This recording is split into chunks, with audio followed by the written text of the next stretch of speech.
All right, so welcome to Wisdom Wednesday. I did it for a while before we started last month, but I'm going to make it regular. So, first Wednesday of every month. And because I'm such a big believer in intention, I do sort of have some intention for why I'm doing this, right? Why am I offering this? And the three things that really came to me is inspiration, um, planting seeds for people, planting new seeds of awareness. So planting those seeds, inspiring you, not only modeling, but giving space for us to be authentic, right? For us to be real and to talk about what's going on and what's hard. And then last but not least, the third intention is just connection, community, to know we're not alone. In all of this is essential. I ran into someone who'd taken some of my trainings in the past, but they were all the virtual ones. And so I knew her name and I knew her face, but I actually ran into her live and it was like a reunion, like, oh my gosh. Um, and we were talking about the power of the connection. Like she said, we'd never met each other in person, but being with other like-minded people, even in this format, is quite powerful. So I do love active chat boxes. So feel free to chat away, and my assistants are going to watch it. So if I miss it, sometimes I can't always see it all. So hopefully one of them will speak up as we go. And the other thing I want to just say before I dive into our content today is if you're an Instagram person, we're really trying to beef up our content on Dr. Yoga Mama Instagram and put a lot of good information out there. I have someone, Sean, who's going to be on soon, is helping me with that. So if you're an Instagram person, look for that. So today is new moon. So what I was originally going to do with this Wisdom Wednesday today is talk about intention setting. So new moons are always like pivot points. They're points, there's actually 3 days of darkness. So the day before the new moon, this is actually the new moon went direct this morning, I think at like 9:30. And then we'll be in darkness again tomorrow. So new moons are this like perfect time to set clear and new intention for the next moon cycle that we're starting. So I was going to really dive into intention because I'm a big believer in intention.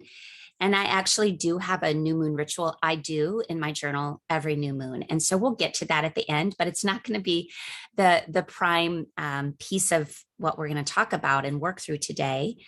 Because in the last couple days, I have felt so heartbroken actually about this war that we're in and what's going on in the Ukraine, and feeling my compassion, feeling the gravity of all of this, the meaning of this.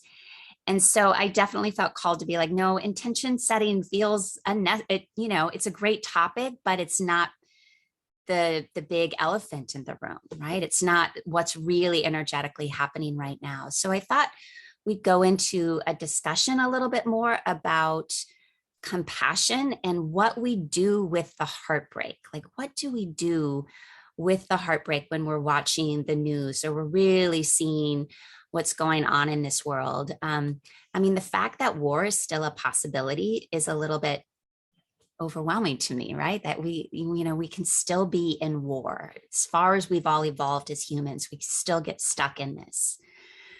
So this collective heartbreak I'm feeling heartbreak about the war, but I'm also aware that this heartbreak is tied into our last 2 years. We went through a collective trauma. I really think it was a trauma in terms of this pandemic. So we're carrying heartbreak from maybe the loss of people in our life due to COVID, the loss of certain freedoms, the loss of connection, the loss of relationship. We're still all processing through that. So we've had this collective loss and trauma. I also think there's been a ton of personal loss in the midst of this, right? There's been a lot of personal stuff that's risen up to the surface, for myself included, that we're facing. And I think so much of it was precipitated by going through pandemic. So like our hearts are, this light is really bright. Our hearts have been breaking open. Now, when I think about hearts breaking open, there's sort of two directions. Like one of the things that happens is when our heart breaks open, we can feel like into the depths of humanity, right? We get a lot of empathy and compassion for the fact that everyone suffers, right? So there's this real capacity for heartbreak to really open us up into the interconnectivity of all of us and that we all suffer. So I do think there's been this potential for us to really open our hearts. But just as there's been a potential to open our hearts, there's also fear that comes in, right? Like when we feel a lot, like boom, we sort of want to protect, shut down, and avoid. And as I reflect, I was just thinking about this as I prepared these thoughts today. At the very start of the pandemic, and this was really like everything was shut down, like no one was even really going out for groceries. I was doing a lot of walking and hiking in the woods around my house. And I would get these like intense waves of grief, that sadness that would just like move through my body. And I was very aware at the time that it was mine, but it was also like I was feeling this collective energy of the planet, this sadness. And so I would let myself stay in it. But I did notice that there was also a desire then to numb it out.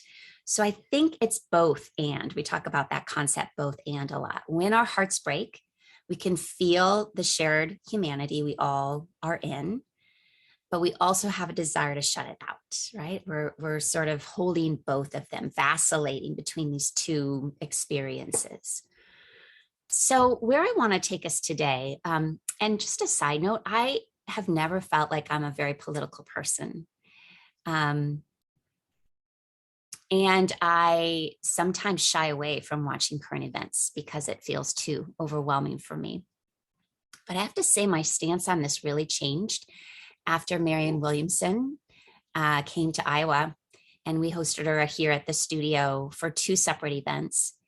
And in both conversations and speeches she gave, she's talking about how if you're a conscious person, you are the people that need to be the social activist and the one involved in politics and the one really looking and being a part of the conversation, not shying away from it, not, trying to make distance between you and that big massive problem. That instead we need conscious people to be a part of the discussion. And so I feel like politics now, at least for me, is all the decisions we make, right? Like where we put our money, and how we take care of the earth, and how we treat our community members. So there is some politics in this, but again, that used to be sort of like a code word for like, no, don't go there. Whereas I feel like we have to go there. We have to go there. So I want to take us into our heart today, into compassion, to this concept of compassion. And why? I mean, of course, compassion is a good place to land, in our planet certainly needs more and more compassion. But I want to read this to you. Gandhi, I think he articulated it. Who could articulate it better than Gandhi? He said, "We but mirror the world. So all the tendencies present in the outer world are to be found in the world of the body. If we could change ourselves, the tendencies in the world would also change. So as a man changes his own nature, so does the world change towards him." So when I feel most overwhelmed about the world and all that's happening, I go back to, this is all about how I can change myself, right? How I can do my own inner work to hopefully put out reverberations of peace into the world, right? So I want to take us into the heart in a couple different ways. I mean, first and foremost, we know the heart is sort of the center, and it keeps us alive, right? The beating of our heart is literally what keeps us alive.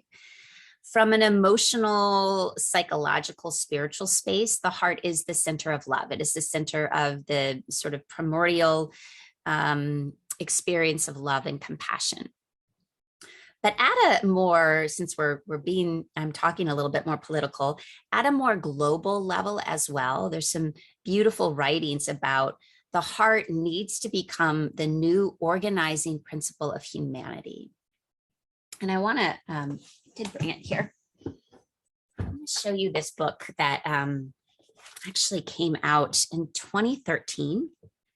Anodea Judith is the author. And she's written a lot of books, mostly about the chakra system. She's sort of known to be the main person who really brought the chakra system to Western minds. But this book, I bought this book, I'm sure in 2013 or shortly after, and it didn't speak to me. And yet I pulled it off my shelf recently. I'm like, whoa, this is exactly what we need to be hearing right now, because the concept of this book is essentially that globally, if we're going to bring peace, we have to work in the heart chakra of the planet, right? We have to work in the heart of the planet. And so she says and believes, and this was again written in 2013, which I think it just even more today makes so much more sense. She says we're in a collective initiation. So we're in a collective initiation, and that initiation is moving from the love of power to the power of love. And isn't that what's happening right now? Like, we are in a war. This war that's happening is for the love of power, love of land, love of money, love of resources, right? The love of power. And we're in a collective experience now of needing to move to the power of love. She said she believes that in the future, historians will look back and say this era that we're living in was the era of the Great Awakening. The Great Awakening, an era when we see the best and the worst of humanity, right? As a way to awaken us. And of course, we see some of the worst, right? What's happening, global warming, economic disparity, racial injustice, sexism, war, right? And yet we have to remember this is also the best of times. We are like, look at all of us on a call today, the interconnectivity, our capacity to connect, and also all the information that's at our fingertips, right? We can literally download any book we want within seconds, typically, right?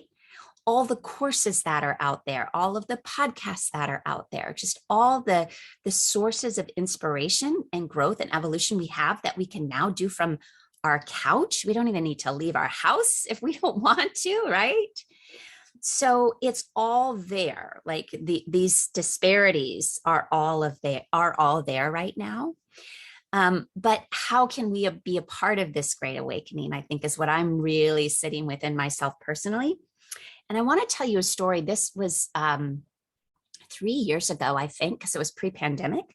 I taught at a yoga festival in Dubuque, Iowa, one of my favorite yoga festivals around.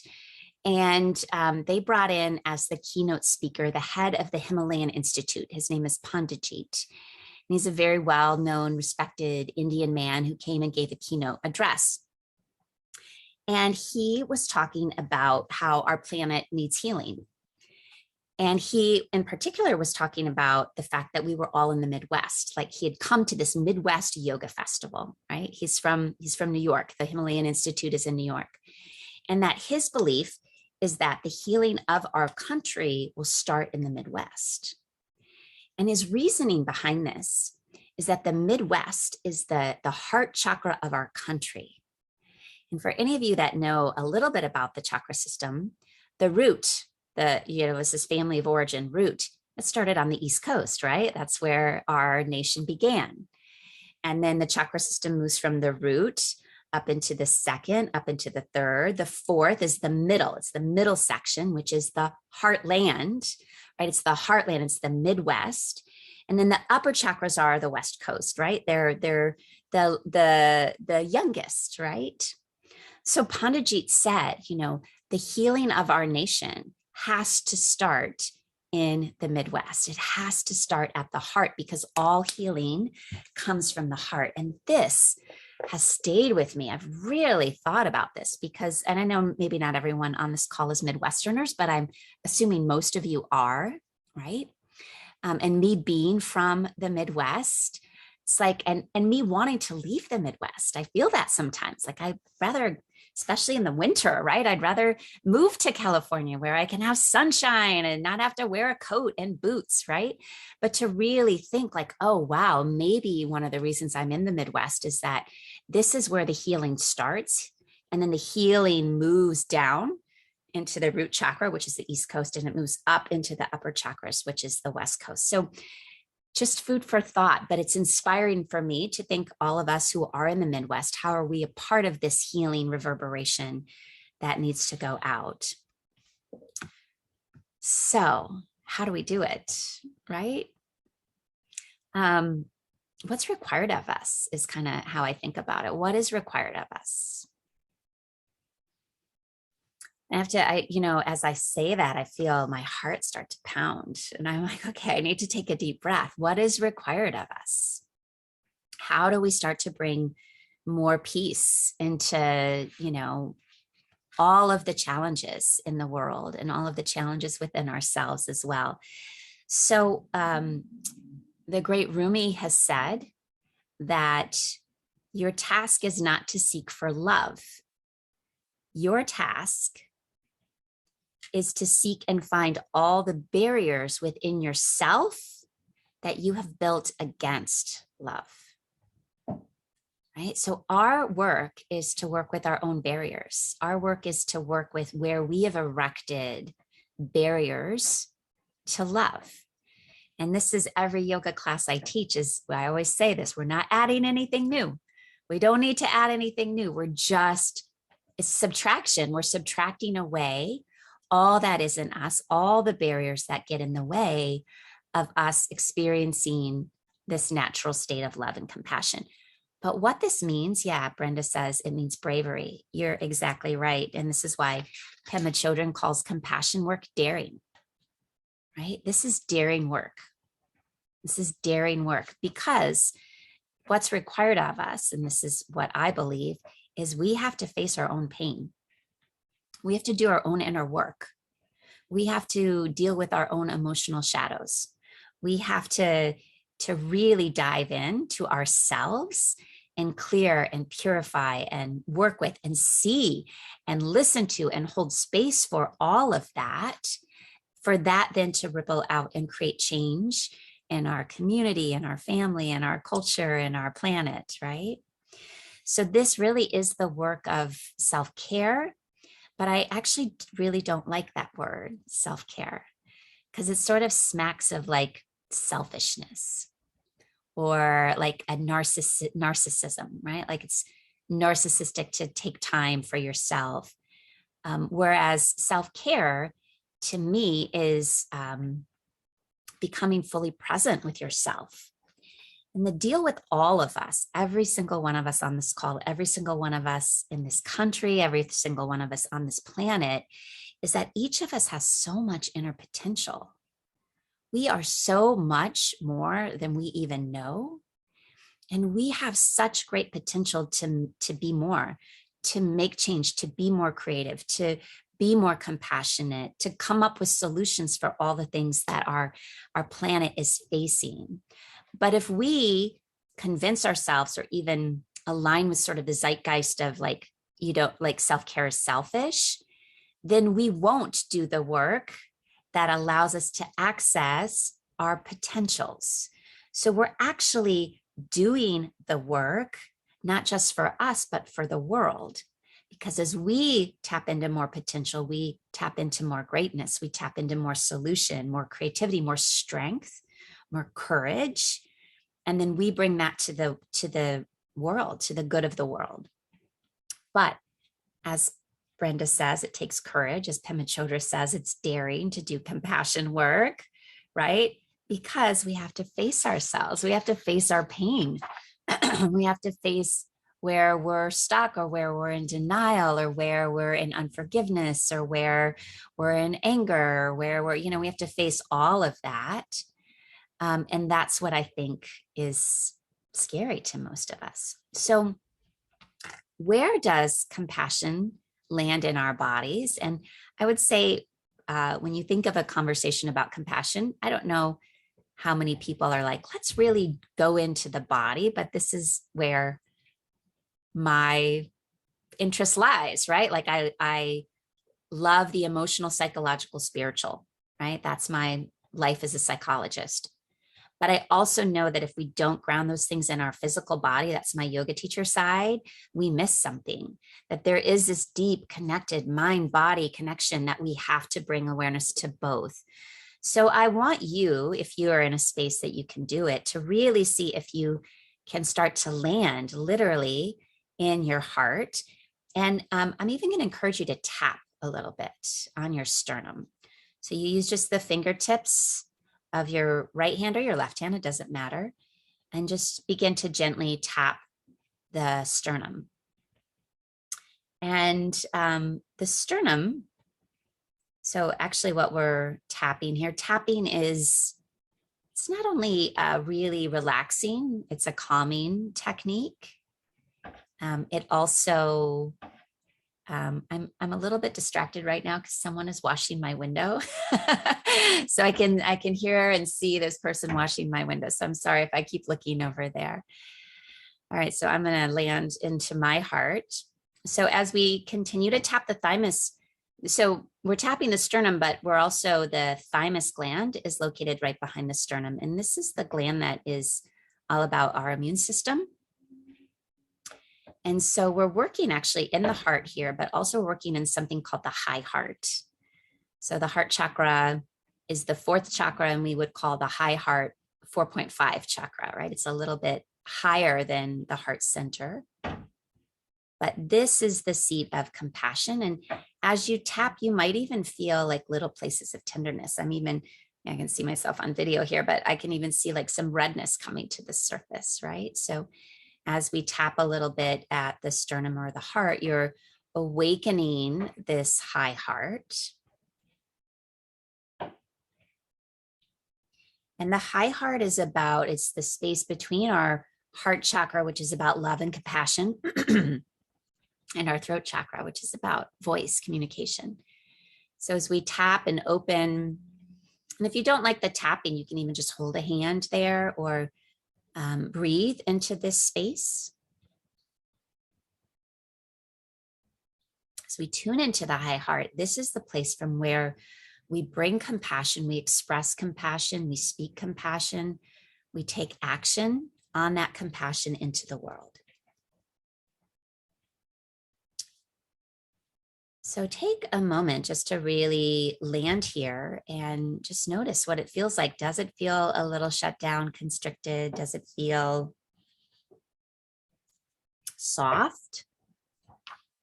Does it feel tight? We all hold a lot of armoring in our hearts. We just do. It's just part of the human condition. But what I'm realizing is that if we really want to make some shifts in the peacefulness of the world, we have to get into our heart. We have to work through where we're blocked.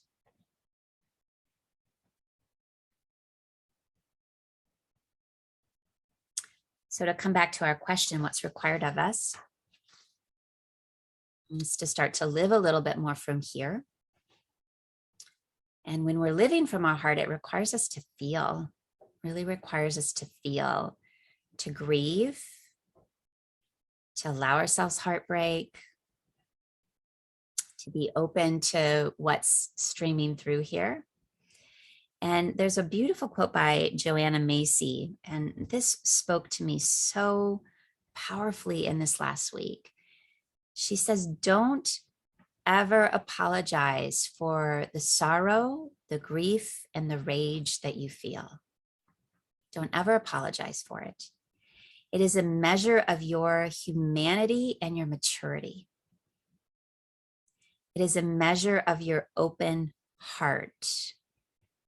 And as your heart breaks open, there will be room for the world to heal. That is what is happening as we see people honestly confronting the sorrows of our time. It is an adaptive response. So the idea that our sorrow, our anger, our grief, our rage is an adaptive response, oh, to me, that's so much of a relief that our sorrow, our anger, our rage isn't evidence that there's something wrong with us. It's not evidence that we're doing something wrong or we're feeling too much. It's evidence of our open heart, and it's adaptive, right? It's evidence of our maturity, and it's a way to start to confront the sorrows of the time. So as I'm talking about this heartbreak that I've been feeling, you might be having a completely different experience. You might be saying, I'm actually not feeling that much. I'm actually feeling a little distanced from all of it. There's no right and there's no wrong. I mean, I really want this space always to be one of non-judgment, because there's a whole realm of human experience. And sometimes, as I said early on, we vacillate between feeling so much and then we shut down and we don't allow ourselves to feel anything, right? So you might be in a phase of being a little numbed out because it's all too much, right? And the antidote, I believe, is that we do have to start to live and face the feelings and live from this space for healing to happen. But this leads into talking about that sometimes it means we have to have boundaries with our compassion, with our open heart, right? Boundaries is really like the prerequisite for compassion, for empathy.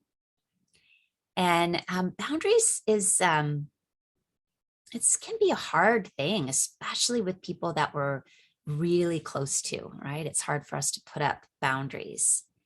But we can't truly connect with someone when we don't know where we end and they begin, right? So our capacity to really connect with someone in a true, authentic way, if we're so enmeshed with them that we don't know where they end and we begin, that'll be problematic. We don't talk about that often because a lot of relationships are super enmeshed like that. But boundaries create integrity, and they also allow us to stay in compassion. Now, it's really hard to have some compassion for someone who walks all over your boundaries, or who sucks your energy dry, or does all the talking when you go out for coffee and never asks you about yourself, or takes advantage of us in some way, right? It's hard to be in compassion when those things happen, which is why we need boundaries, right? So that we can stay in compassion. And I was reading Brene Brown. She has a new book out, which is really good. Here, I'll show it to you. It's called The Atlas of the Heart. It's a thick one, but she talks about, it's like an encyclopedia of all the possible emotions you can feel. It's like right up my alley. But she really wants to distinguish that there are different emotions. And instead of just being I'm okay, or I'm sad, or I'm happy, like there's a lot more nuance to the emotional world than that. And so this is a really great one. But she, in this book, was talking about a moment where she was struggling with boundaries. So yes, Brene Brown even struggles with boundaries. So know that if you have boundary issues, you're not alone. But I love this. She said she was talking to her therapist about this. And she said, I refuse to go back to saccharin.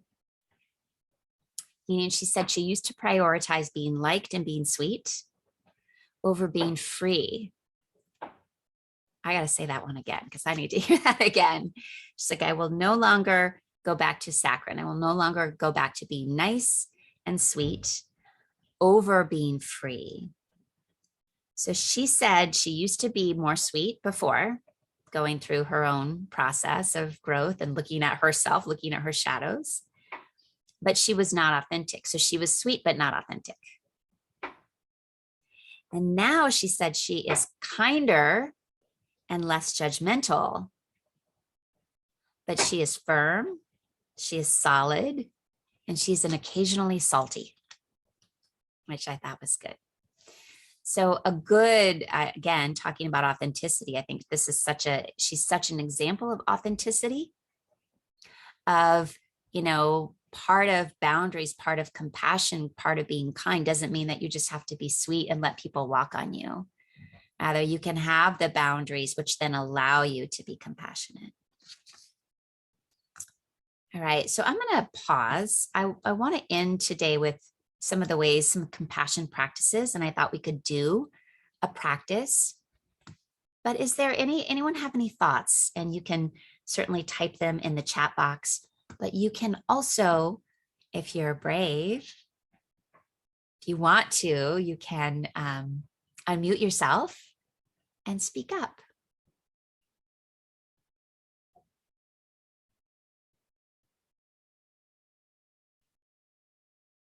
Not to put you on the spot, right? Hi, Betsy. Hi, Sean. This is my How are you? assistant who was going to watch the chat box for me. Hi, Sean. I'm so sorry, everyone. I was having a terrible time getting on the meeting today. I know. I So my think a husband's been bunch of gone. people were. We're going to work on that. Yeah, I don't know what happened. I finally got a third computer, so it worked. Good. I'm so sorry I missed so much of it because I really was looking forward to this today. But I guess I do have a question. Yeah.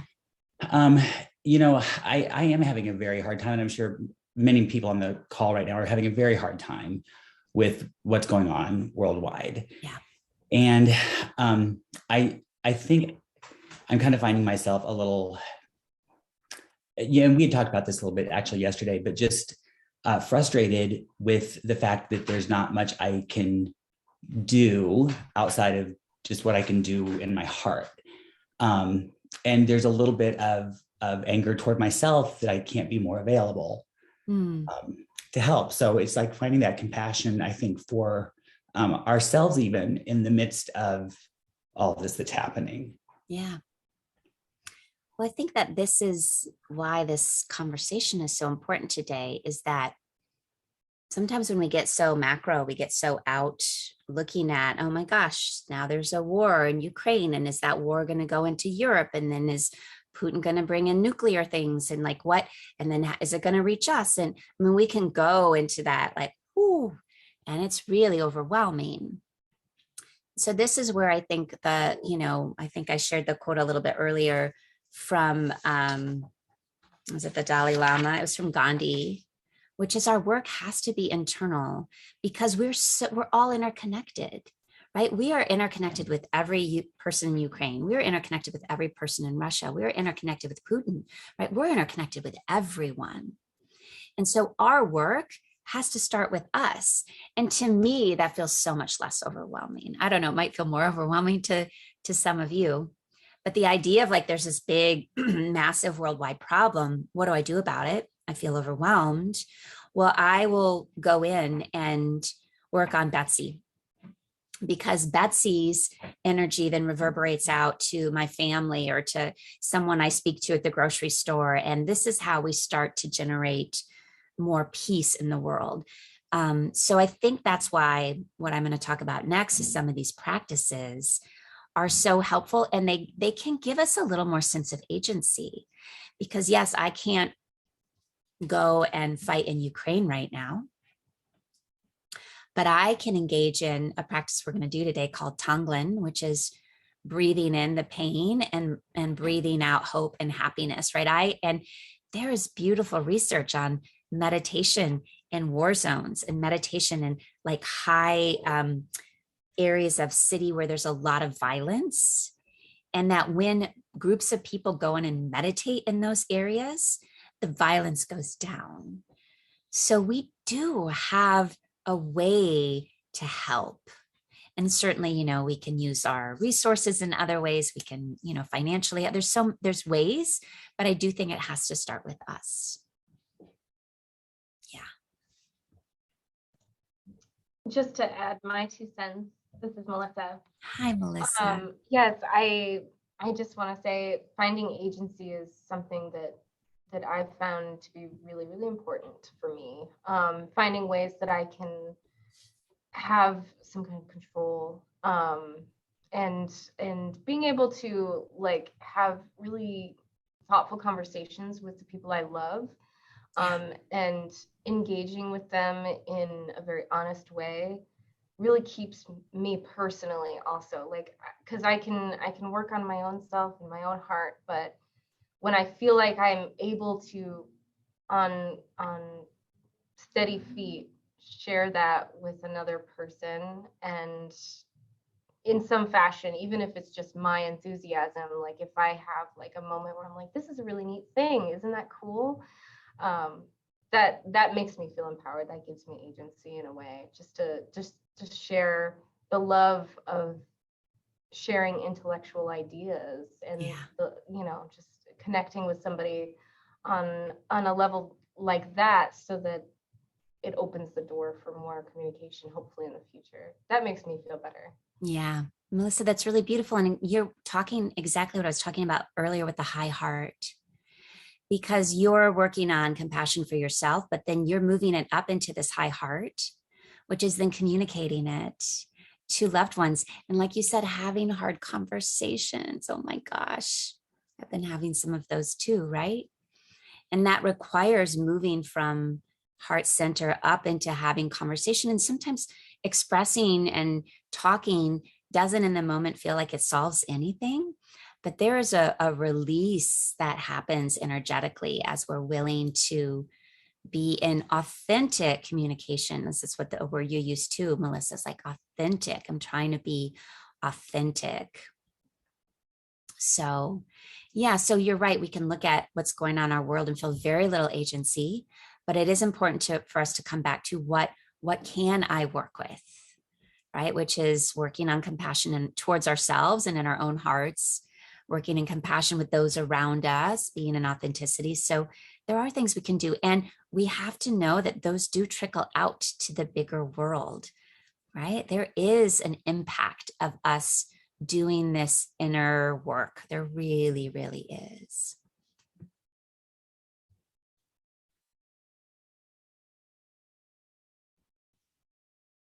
Other thoughts, questions?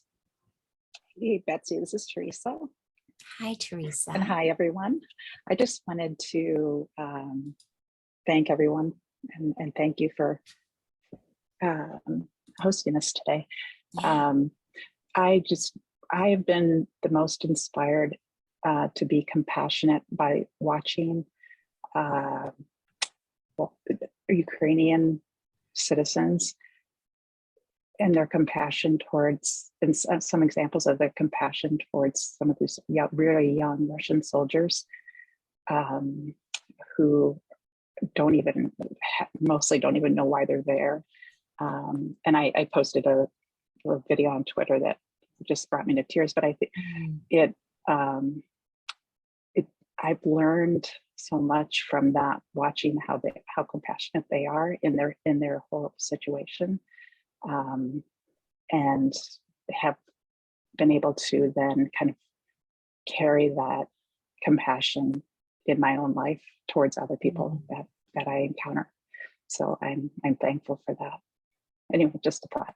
Beautiful. And you know what you reminded me of, Teresa's sort of what I've been talking about is how can we tap into compassion in our own heart, and this is the practice we'll do, and send compassion and love towards what everyone's going through in Ukraine. But what you're speaking is it's coming the other direction towards us, right? Like you are inspired by watching them, right? So this is again the interconnectivity of all of humanity, that these people that are going through the darkest period of their lives are inspiring us halfway across the world.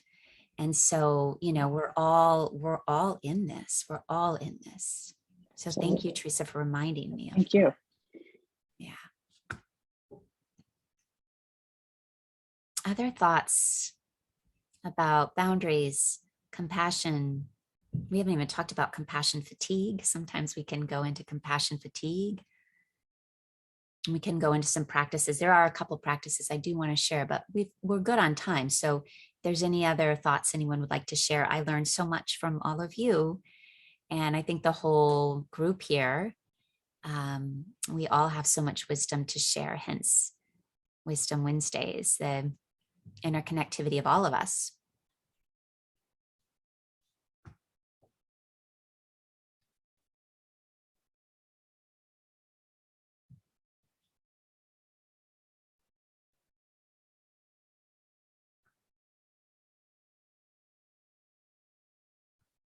Someone just wrote me a private message, which, you know, clearly I won't share the name, but saying, you know, their awareness that sometimes they lack compassion. in relationships, and they want to work on this. So I think this is so brave for someone to say that, right? So powerful to say. And also that compassion really, it's a practice, right? It is a practice, just like everything else. Dang it, we have to always be practicing. Any of you take class from me, I'm always saying, you keep coming back, right? It's never over. You have to keep at it. And there's some interesting research on, you can teach empathy, right? There are people that come into the world naturally with more, they're called mirror neurons, meaning that they have a capacity to mirror people, is just sort of innate in them. So they have a real ease with mirroring back. So someone comes to you with sadness and you can mirror it back. You can help them see, I see that you're sad. I'm here for you. I feel empathy. I feel connection to you. But even if you don't have a high number of mirror neurons, you can learn how to show more empathy for people. So I think compassion, empathy, they're all things that we can continue to learn. We can continue to work toward. So why don't we, unless anyone has anything else, my sweet assistant, Sean, reminded me, give people space, Betsy. And I want to say to any of you, if you have a niggling thought in there, but there's the anxiety of you can feel your heart beating right now because you want to say something, but you don't want to unmute, do it. Unmute and say something. I'll be brave. Yay. Jen.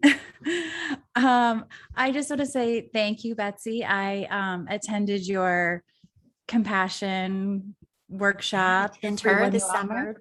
Yes. And I've Yay. been listening to your podcast. So thanks for launching that. Yeah. Plug for Thanks you. for mentioning it, Jen. Yeah. I forgot to mention it. There's a podcast, Tend Her Wild. Listen in. Yes. And I just want to thank you for your generosity and time. I'm a clinical social worker here in town as well. And, I in caring for clients, and I have a young family, 2 little girls, and have been doing a bad job with self-care during the pandemic. I listened to the Happiness Lab, which is Laurie Santos's podcast as well. And she had a guest speaker, Adam Grant, and he talked about how many people are languishing during the pandemic. And I was like, oh yes, that's the right word for it. I'm not depressed. I don't think I'm carrying on. Okay. But there's I kind of have this meh feeling, this kind of case of the blahs. And I think there's a little numbness or shut downness a little bit around that. Yeah. Certainly I've been listening to the daily New York Times podcast, What's Happening in Ukraine, and sort of vacillating between feeling kind of devastated and then feeling this need to compartmentalize and kind of put it aside so that I can carry on. But I'm trying to do more things like this, like show up and take care of myself, because I also know that I'm better for others too. It's I know that when I do my meditation practice, which I kind of have fallen away from, or exercise for a little bit, I show up better for other people as well. I'm a better mom, I'm calmer and more present.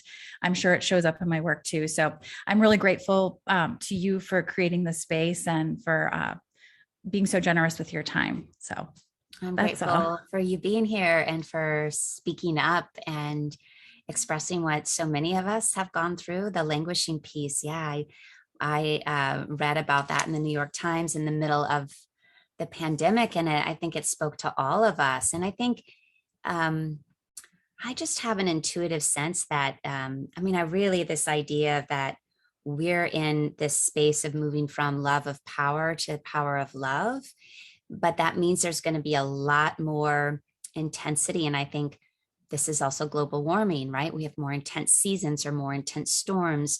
There's just going to be more intensity in the world.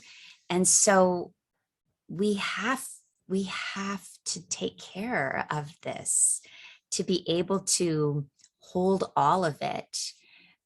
So Jen, I hear you though, the languishing piece of it does sometimes feel like disconnecting would be easier. I said this in the podcast and I'll say it again. I just had coffee with someone this morning. I said it to them, that awakening is really hard. Like taking care of yourself is really hard. Being willing to feel is really hard. Being willing to admit, I need more compassion. Being willing to say, I'm languishing. I'm kind of just meh, right? It's so courageous. It's happening to all of us, right? And yet, like, how do we break through and come home to our hearts and work towards flourishing a little bit more? I do think that's why we need community and connection.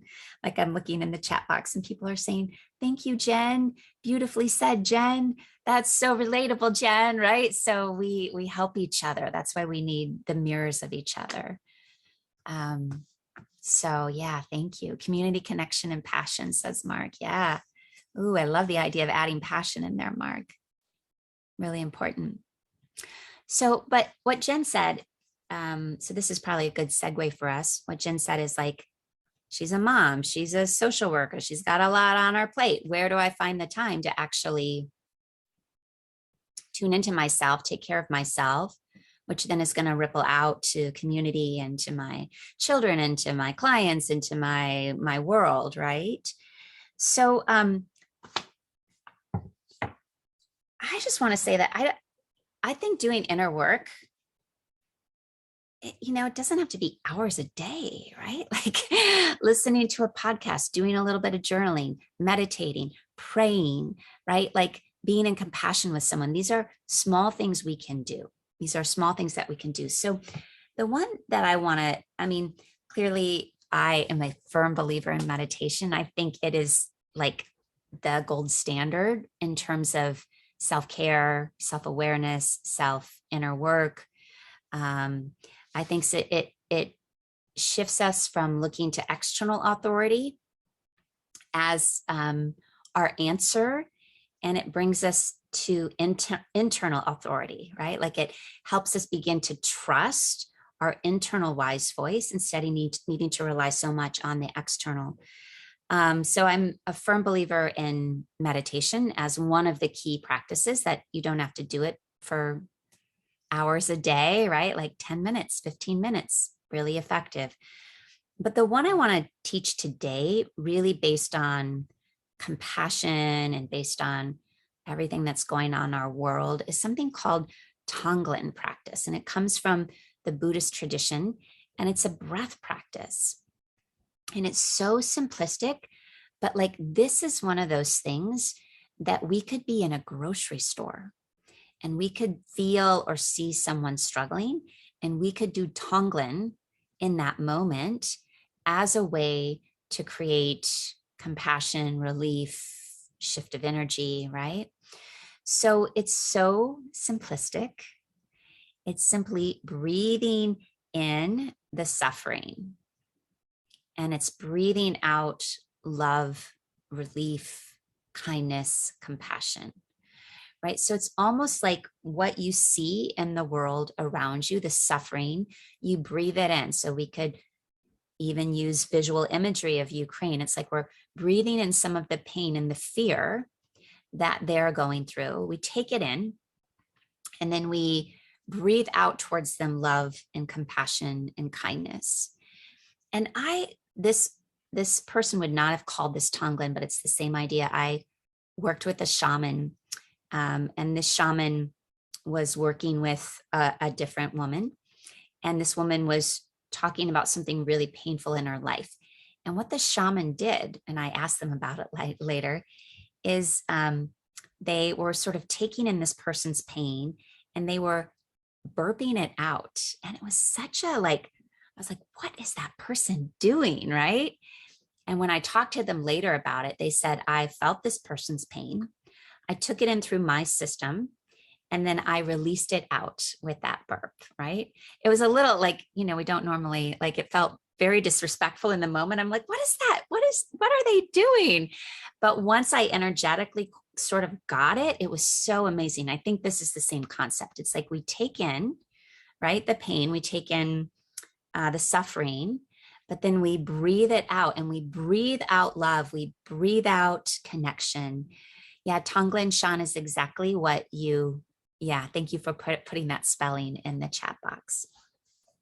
So let's just take 5 minutes together, maybe less, to do a little Tonglen practice if you are in a space that you can do so. And if not, you can just keep your eyes open and listen, and you'll know the practice. Again, this isn't anything you have to even be in a seated meditation to do.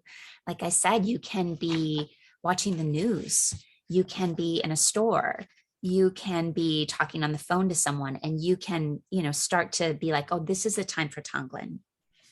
So take a seat. And if you are in a place where you can close your eyes, I think closing the eyes allows us to move in. It allows us to connect to the heart. You could even just do a little bit of tapping on that high heart, if that helps you connect. And as you close the eyes and tune in, you just, start to move into a state of openness, a state of receptivity, and even a state of softness.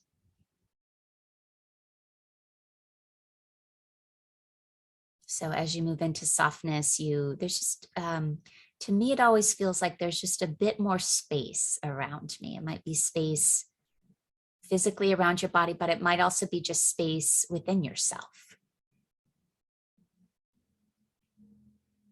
And now come into your breath. So now begin to take more conscious breaths, breathing in, breathing out. We're not doing anything yet with the breath. We're just making contact with our inhale and our exhale.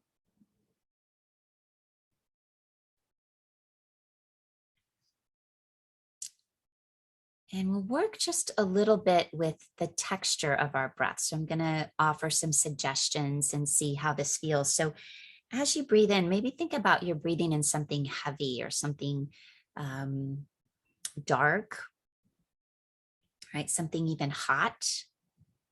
And as you breathe out, you're breathing out a feeling of coolness, brightness, light, freshness. So you feel a difference between the inhale and the exhale. So breathing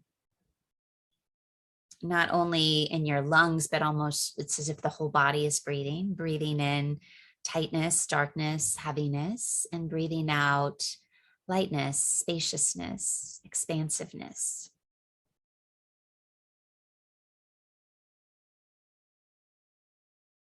And so now I'm going to guide you to either bring to mind an area of suffering in your own personal life. So our heartbreak right now might be very personal. Our heartbreak right now might be about the world situation. Our heartbreak right now might be about someone in our life who's really suffering. Don't overthink it. Just see which one lands first for you as most relevant, or it speaks to you most. And so now we start to apply Tonglen to that situation or that person, or towards self, or towards the Ukraine. So again, you're breathing in the pain, the suffering, the instability, the fear, and you're breathing out lightness, spaciousness, hope, love. Almost as you're breathing out, for me, it's almost like I imagine like literally sending my breath to the person who's suffering, or to the region that's suffering, or to the situation that is suffering.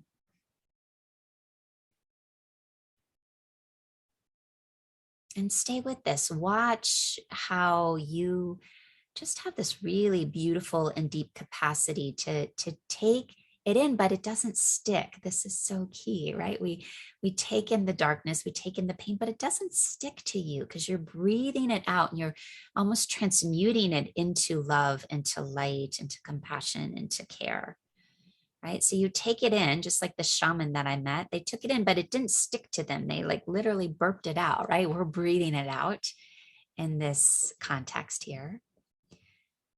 but it's a beautiful exchange of I'm taking in the fear, the sadness, the overwhelm, but I'm breathing out love, compassion, light, coolness, spaciousness.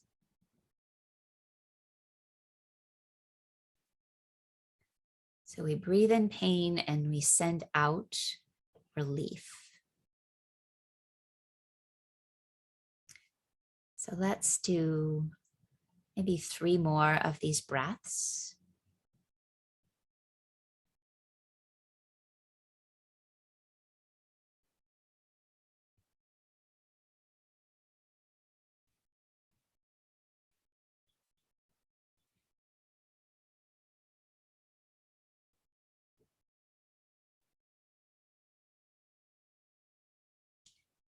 And let the practice go. So before you open your eyes, just let the practice go.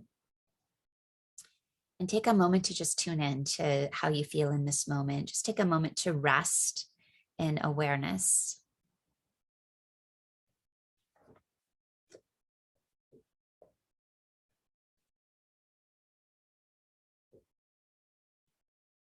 And then whenever you're ready, you can open your eyes.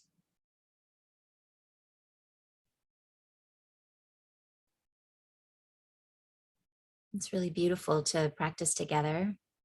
I always say this, I'm still amazed at Zoom, right? Like I could really feel all of you. It's powerful. So just know that if our compassion work is to breathe in and breathe out, it makes a difference. It shifts something. And something easy. So maybe practice some Tonglen in the coming weeks if it is something that resonates with you. So thank you all. Any last comments, thoughts before? Oh, I have one last comment. I'm sorry, I've been talking the whole time. If anyone has anything, speak up. There is, because it's a new moon, tonight is I'm doing at the studio. So this is only live and in person. So if you're local, I'm doing a cacao ceremony, which is for the new moon. So we'll be setting new moon intentions. We'll be doing like a little bit of restorative yoga, some meditation. But cacao is, well, it's chocolate, it's hot, but it's ceremonial cacao. So it's this high grade, sustainably resourced. I think this cacao is from Tanzania. I order it from a company who's very sustainable.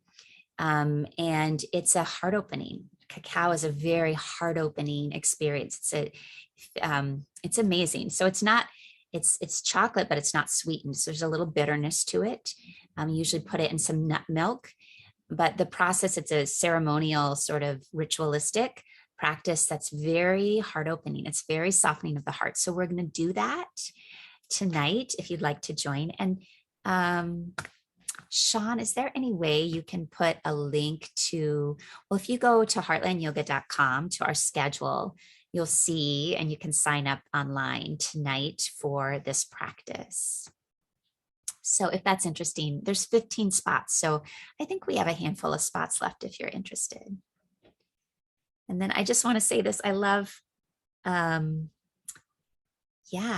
Anne says, and Erin said this too, they were both hesitant to take in pain, to take in suffering, but noticed how you could transmute it really quickly, right?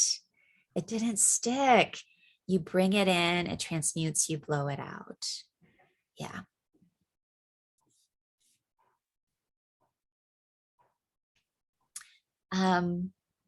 So using it, struggling with ourselves, it's the same practice. I mean, so often we feel like we don't want to breathe in. It's like when you breathe in, maybe as you breathe in some ways you're connecting to the suffering in yourself. But what you're breathing out is love. Like, so this is a practice you can do with yourself. This isn't just about trying to create less suffering in the world or in others. There is a practice of being able to use it with yourself.